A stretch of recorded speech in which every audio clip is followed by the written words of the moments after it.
Morning. मैं हूं आपका होस्ट और एस्ट्रोलॉजर अमन। कल मैंने अपनी वीडियो के लास्ट में एक इम्पॉर्टेंट मैसेज छोड़ा था आप सभी व्यूअर्स के लिए। हर संडे को 7:30 PM पर जो मैं वीडियो अपलोड करूंगा उसमें कमेंट बॉक्स में जो भी मेरे व्यूअर्स अपनी बर्थ डिटेल्स लिख कर भेजेंगे उसमें से किसी एक पर मैं हॉरोस्कोप एनालाइज करके उसके ऊपर वीडियो एवरी संडे मैं बनाऊंगा।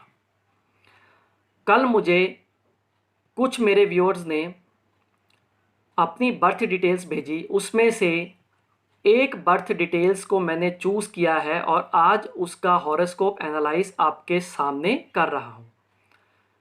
हर संडे को मैं एक हॉरोस्कोप एनालाइज करूँगा और आप सबसे निवेदन है, आप सबसे रिक्वेस्ट है कि आप हर रोज़ की वीडियो देखने के बाद वीडियो में लास्ट में कमेंट बॉक्स में अपनी पूरी बर्थ डिटेल्स लिख के भेजिए। आज की वीडियो में भी आप बर्थ डिटेल्स भेजिएगा। कल भी वीडियो अपलोड करूंगा, मैं डेली वीडियो 7:30 पर अपलोड करता हूं। हर वीडियो में आप बर्थ डिटेल्स अपनी कंप्लीट, जिसमें बर्थ डेट, बर्थ टाइम और बर्थ प्लेस और साथ में आपका नाम आप मेंशन कर सकते हैं।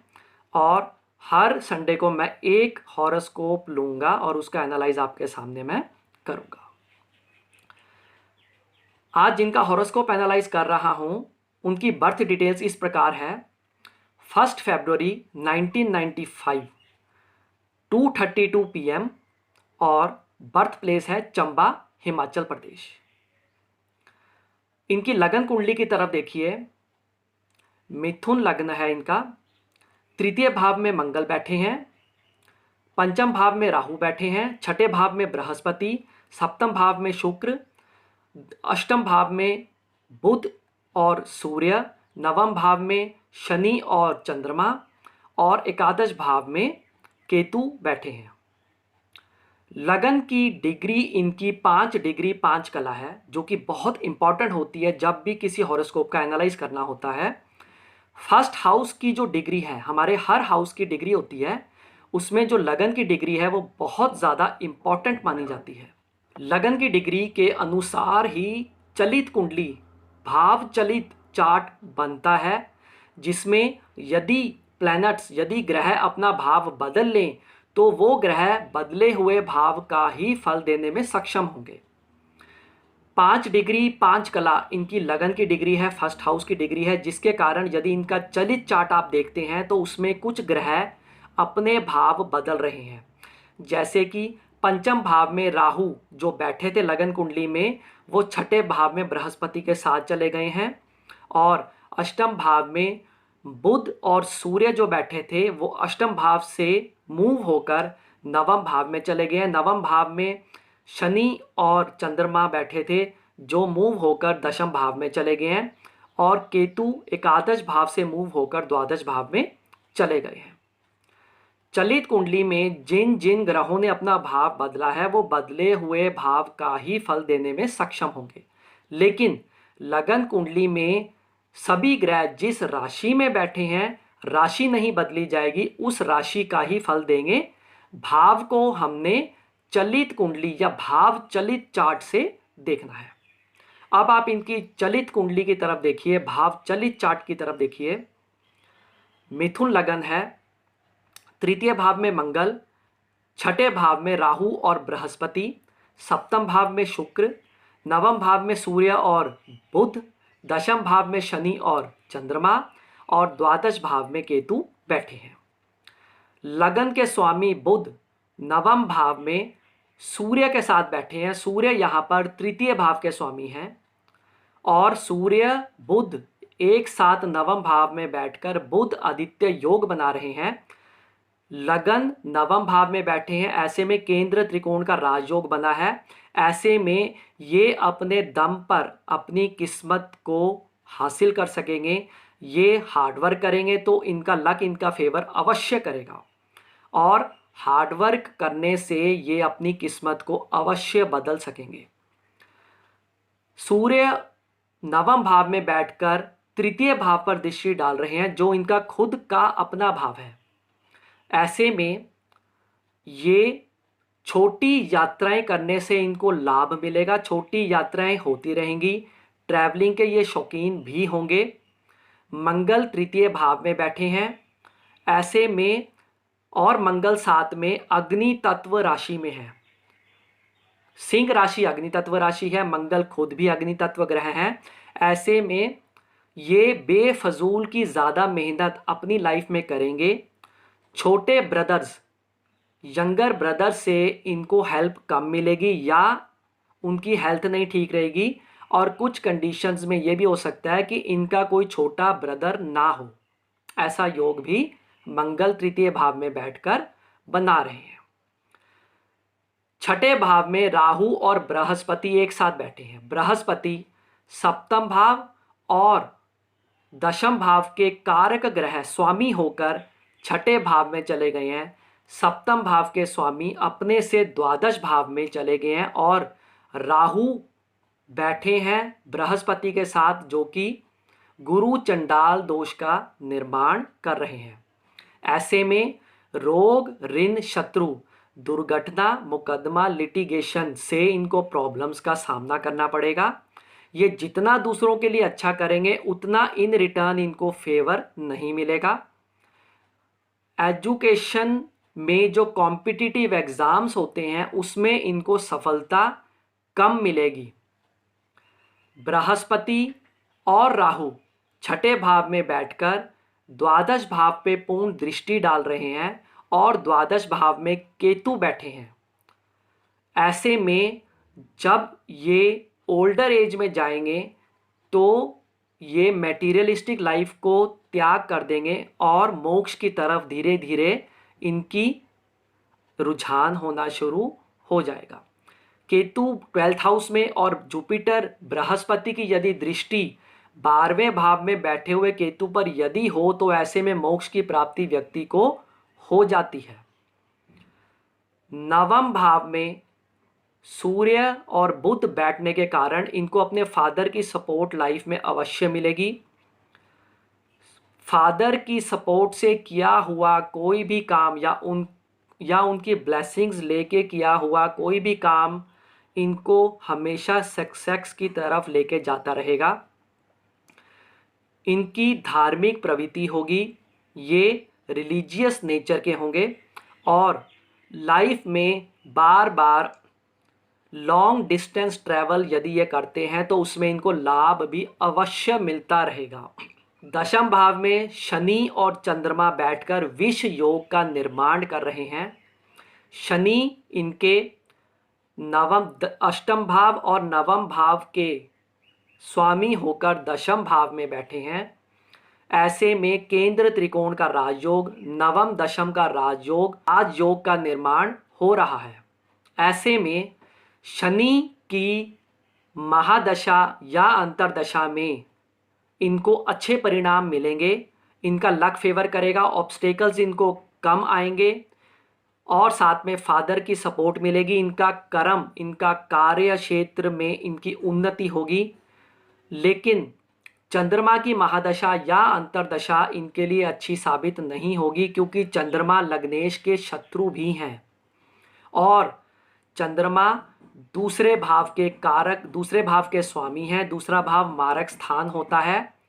ऐसे में चंद्रमा शनि से पीड़ित भी हैं और चंद्रमा की दशा अंतरदशा में इनको कार्य क्षेत्र में विघ्न बाधा आएगी, पिता का साथ नहीं मिलेगा, फादर की सपोर्ट इनको पूर्ण रूप से नहीं मिलेगी।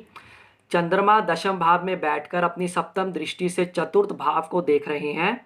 ऐसे में इनकी मदर से इनको सपोर्ट नहीं मिलेगी या मदर की हेल्थ खराब रहेगी। लेकिन शनि की सप्तम दृष्टि चतुर्थ भाव में पड़ने के कारण भूमि, मकान, वाहन का सुख इन्हें निश्चित मिलेगा, परंतु देरी से मिलेगा। शनि एक मंदगामी ग्रह हैं। ऐसे में शनि धीरे धीरे इनको सक्सेस की तरफ लेके जाएंगे, लेकिन इनको हार्ड वर्क करते रहना होगा। यदि ये हार्ड वर्क करते रहेंगे तभी शनि इनको पॉजिटिव रिजल्ट देने में सक्षम होंगे। मंगल तृतीय भाव में बैठे हैं और शनि नवम भाव के स्वामी हैं। ऐसे में हार्ड वर्क इनको ज़रूरत से ज़्यादा अपनी लाइफ में करना पड़ता रहेगा और इनकी सक्सेस का राज भी इनका बहुत ज़्यादा हार्ड वर्क ही होगा। सप्तम भाव के स्वामी बृहस्पति अपने से द्वादश बैठे हैं, यानी कि छठे भाव में बैठे हैं। द्वादश भाव लॉसेस का भाव माना जाता है और राहु के साथ हो गए हैं और इसी के साथ सप्तम भाव में शुक्र बैठे हैं। ऐसे में इनकी मैरिड लाइफ बिलो एवरेज दिखाई देती है। आप ध्यान से देखिए, पंचम भाव के स्वामी, पंचम भाव में तुला राशि है, उसके स्वामी शुक्र सप्तम भाव में बैठे हैं। इसलिए इनको अफेयर अपनी लाइफ में अवश्य होगा और एक बार इनका अफेयर ब्रेक होगा, क्योंकि शनि की दशम भाव में बैठकर दशम दृष्टि सप्तम भाव में बैठे शुक्र पर पड़ रही है। ऐसे में एक बार अफेयर इनका ब्रेक होगा और सेकंड टाइम भी अफेयर होगा। इनकी लव मैरिज के योग प्रबल हैं, लेकिन इनकी मैरिड लाइफ ज़्यादा अच्छी नहीं है। इसलिए हॉरोस्कोप बहुत अच्छी तरह मैच करके ही ये मैरिज करें। इसी के साथ सप्तम भाव के स्वामी बृहस्पति अपने से द्वादश में चले गए हैं, जो कि एक अच्छा रिजल्ट नहीं देंगे जब ये मैरिज करेंगे। लेकिन आप एक चीज़ देखिए, द्वादश भाव में वृष राशि है और वृष राशि के स्वामी शुक्र ग्रह सप्तम भाव में बैठे हैं और सप्तम भाव के स्वामी बृहस्पति छठे भाव में बैठकर द्वादश भाव पे दृष्टि डाल रहे हैं। ऐसे में शुक्र और बृहस्पति के कारण शादी मैरिज करने के बाद ये फॉरेन चले जाएंगे, फॉरेन में सेटल हो जाएंगे। या ऐसा भी हो सकता है कि इनका अफेयर ऐसे पार्टनर से हो जिसका direct indirect contact foreign land से हो। और इसी के साथ यदि इनकी चंद्र कुंडली की तरफ आप देखिए, इनकी चंद्र कुंडली की तरफ देखिए, शनि और चंद्रमा का विष योग इनके लगन में बैठा है। ऐसे में इनको माइंड से रिलेटेड प्रॉब्लम्स होने की संभावना है। हालांकि शनि अपने खुद की राशि में बैठे हैं, लेकिन शनि यहाँ पर शून्य दिग्बल हैं, क्योंकि शनि सप्तम भाव में दिग्बली माने जाते हैं, वहाँ दिशा का बल प्राप्त होता है। और सप्तम भाव से बिल्कुल ऑपोजिट भाव लगन भाव है, वहाँ पर शनि ग्रह ज़्यादा शुभ फल नहीं दिया करते। शनि और चंद्रमा के विष योग के कारण इनको माइग्रेन, हेडेक, किसी टाइप की मेंटल प्रॉब्लम होने की संभावना है। कंफ्यूज माइंडेड रहेंगे ये। इनका हर काम ऑब्स्टेकल्स से होगा, देरी से होगा इनका हर काम। सक्सेस की प्राप्ति ज़रूर होगी, लेकिन ऐसी सिचुएशन में 36 ईयर से लेके 52 ईयर्स के बीच में ही ऐसे लोगों का भाग्य उदय होने का चांस ज़्यादा होता है। 36 वर्ष से पहले इनको ऑब्स्टेकल्स का सामना किसी ना किसी रूप से करना पड़ता रहेगा। चंद्र कुंडली में तृतीय भाव में केतु बैठे हैं और नवम भाव में राहु बैठे हैं। ऐसे में भी इनको अपनी किस्मत का साथ देरी से मिलेगा। ये राहु नवम भाव में बैठकर विदेश यात्रा, फॉरेन ट्रैवल अवश्य करवाते रहेंगे। फॉरेन में सेटलमेंट के योग भी बनाएंगे, क्योंकि द्वादश भाव में सूर्य और बुध का बुध आदित्य योग बन रहा है। सूर्य यहाँ पर सप्तम भाव के स्वामी होकर द्वादश भाव में बैठे हैं और बुध पंचम भाव और अष्टम भाव के स्वामी होकर सूर्य के साथ द्वादश भाव में है। पंचम भाव हमारे अफेयर्स को दर्शाता है, अष्टम भाव से भी फॉरेन ट्रैवल को देखते हैं और सप्तम भाव से मैरिज को देखते हैं। ऐसे में सूर्य और बुध के कारण डेफिनेटली 100% ये मैरिज के बाद फॉरेन चले जाएंगे, या इनका लाइफ पार्टनर फॉरेन लैंड से होगा, एनआरआई हो सकता है। कुछ ऐसी सिचुएशन बनती हुई अवश्य दिखाई दे रही है। फॉरेन में जाकर ये निश्चिंत ही सक्सेस की प्राप्ति करेंगे। यदि ये अपने बर्थ प्लेस के पास रहेंगे तो इनको सक्सेस कम मिलेगी। यदि ये बर्थ प्लेस से दूर जाएंगे, जितना दूर जाएंगे उतनी सक्सेस इनको ज़्यादा मिलती रहेगी। सप्तम भाव में मंगल बैठे हैं और मंगल यहाँ पर अग्नि तत्व राशि में है। मंगल खुद भी अग्नि तत्व ग्रह हैं फायरी प्लैनेट फायरी साइन में सप्तम भाव में बैठे हैं, ऐसे में भी दिखाई दे रहा है कि इनकी मैरिड लाइफ बिलो एवरेज रहेगी। जब भी सप्तम भाव में 7th हाउस में कोई अग्नि तत्व ग्रह अग्नि तत्व राशि में बैठ जाए और सूर्य की दृष्टि भी पड़ रही है लगन से सप्तम भाव पर, ऐसे में मैरिड लाइफ बिलो एवरेज रहने की संभावना प्रबल होती है। मैरिज लाइफ को और अच्छे से देखने के लिए नवमाश कुंडली ज़रूर देखनी चाहिए। आप नवमाश कुंडली देखिए इनकी। नवमाश कुंडली में लगन में बृहस्पति, द्वितीय भाव में चंद्रमा द्वितीय भाव में बैठे हैं और अष्टम भाव में सूर्य बैठे हैं। ऐसे में सूर्य अष्टम भाव में बैठकर इन लॉज से इनको पूर्ण रूप से सहयोग नहीं देंगे और ये दर्शाता है कि ये इनके हस्बैंड जहाँ रहेंगे उस घर को ये छोड़कर कहीं दूर चले जाएंगे। चतुर्थ भाव में राहु बैठे हैं नवमाश कुंडली में, जो दर्शाते हैं कि इनके लाइफ पार्टनर काफ़ी दूर किसी सिटी से हो सकते हैं। 4th हाउस बर्थ कंट्री को रिप्रेजेंट करता है और राहु के वहाँ बैठने से ये इंडिकेशंस भी मिलती हैं। पंचम भाव में शनि बैठे हैं। पंचम भाव 5th हाउस हमारे अफेयर्स को दर्शाता है और यहाँ पर शनि जो मंदगामी ग्रह हैं, जो एक नेचुरल मैलेफिक प्लैनेट हैं, उसके कारण अफेयर में कुछ प्रॉब्लम्स का सामना भी इनकी लाइफ में दिखाई दे रहा है। छठे भाव में शुक्र के साथ मंगल बैठे हैं। शुक्र और मंगल जब भी कुंडली में एक साथ एक भाव में हो, खास तौर पे छठे भाव में, सप्तम भाव में या द्वादश भाव में हो, तो ऐसे में मैरिड लाइफ अफेक्ट होती है, खराब होती है। इनका कोई भी ग्रह नवमाश कुंडली के अकॉर्डिंग वर्गोत्तम नहीं है, इसलिए हर ग्रह इनका अपने अकॉर्डिंग पॉजिटिव या नेगेटिव रिजल्ट देगा। यदि कोई ग्रह वर्गोत्तम होता तो उसके रिजल्ट्स में इंक्रीमेंट हो जाती, लेकिन ऐसा कोई वर्गोत्तम ग्रह इनकी नवमाश कुंडली में नहीं दिखाई दे रहा। इनकी एट प्रेजेंट जुपिटर की महादशा चल रही है, जो दिसंबर 2028 तक चलती रहेगी। जुपिटर इनके अनुराधा नक्षत्र में बैठे हैं और अनुराधा नक्षत्र के स्वामी जो लॉर्ड हैं वो सैटर्न प्लैनेट शनि ग्रह को माना जाता है। एट प्रेजेंट इनकी अंतर्दशा केतु की चल रही है और केतु इनके नवंबर 2020 तक चलेंगे। केतु इनके भरनी नक्षत्र में बैठे हैं और भरनी नक्षत्र के लॉर्ड शुक्र यानी कि वीनस प्लैनेट को माना जाता है। शुक्र ग्रह और शनि ग्रह यदि इनकी चलित कुंडली में देखें तो एक दूसरे से चौथे और दशम भाव में बैठे हैं। एक दूसरे से यदि गिने तो चौथे और दशम भाव में बैठे हैं, जिसके कारण ये जो एट प्रेजेंट समय चल रहा है इसमें किसी प्रकार की एक्सपेंशन होगी। प्रेजेंट टाइम में किसी ना किसी प्रकार का बदलाव आएगा। घर को बदलने का योग भी बनता है। कार्य क्षेत्र में किसी ना किसी रूप से बदलाव दिखाई दे रहा है।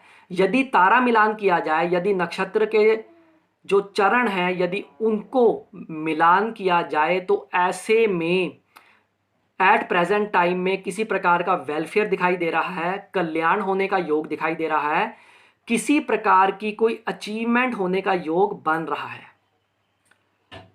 जब भी कोई हॉरोस्कोप एनालाइज करें तो लगन कुंडली अवश्य देखिए, D1 चार्ट देखिए, लगन की डिग्री देखिए, डिग्री के अनुसार चेक कीजिए कि चलित भाव में कोई प्लैनेट मूव कर रहा है। यदि मूव कर रहा है तो बदले हुए भाव का रिजल्ट देगा, लेकिन लगन कुंडली में D1 चार्ट में ग्रह जिस राशि में बैठा है राशि नहीं बदलेगी, राशि वही रहेगी। चंद्र कुंडली अवश्य देखिए।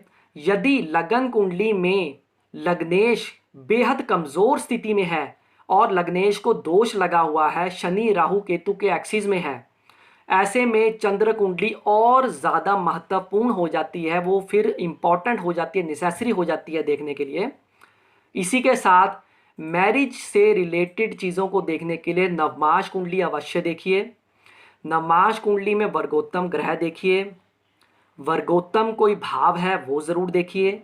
नवमाश कुंडली में फर्स्ट हाउस और उसका लॉर्ड, सेवंथ हाउस और उसका लॉर्ड जुपिटर और साथ में वीनस प्लैनेट, इन सब चीज़ों को अवश्य देखना चाहिए जब भी मैरिज रिलेटेड चीज़ों को डिटेल में देखा जाए। महादशा अंतरदशा किस प्लैनेट की चल रही है, वो प्लैनेट किस नक्षत्र में बैठे हैं, उस नक्षत्र के क्या लॉर्ड हैं, वो लॉर्ड चलित कुंडली में एक दूसरे से किन भावों में बैठे हैं, इन सब से हम जान सकते हैं कि प्रेजेंट टाइम और आगे आने वाला टाइम किस तरह का होगा। आज की वीडियो में और आगे भी जो वीडियोस मैं हर रोज शाम को 7:30 बजे अपलोड करता हूं, हर वीडियो में सभी से निवेदन है वो अपनी बर्थ डिटेल्स पूरी लिखकर कमेंट बॉक्स में डालते रहें।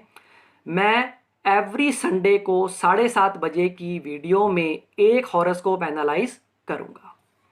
यदि आज की वीडियो इंटरेस्टिंग लगी हो तो लाइक कीजिएगा और इस वीडियो को अपने फ्रेंड सर्कल में शेयर भी अवश्य कीजिएगा। Thank you.